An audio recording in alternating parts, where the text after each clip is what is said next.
I came out with hormonal replacement therapy and talking about how the media has you convinced that you need to replace your testosterone because of all these problems you're having.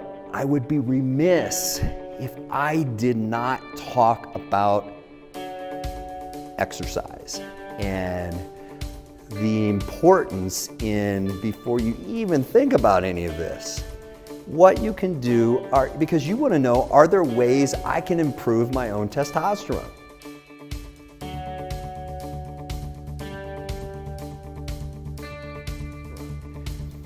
And the answer is yes, unequivocally. It's called exercise, and in particular resistance exercise. And why do I say that? We know through physical exercise and resistance training, we can improve endogenous testosterone.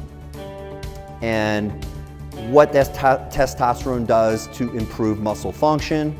Muscle is so valuable, and muscle is so valuable as we get older because it is basically an endocrine gland that controls glucose utilization. And it's where we first see insulin resistance. You know, when things start going bad with the cells, it happens in the muscle and the muscle isn't utilizing glucose well. That's when things start going downhill. So muscle is so valuable as an indicator and is in function, in locomotion and activity as we get older. Our muscle has so many other myokines and peptides that it produces that influence the rest of the body, just like the microbiome.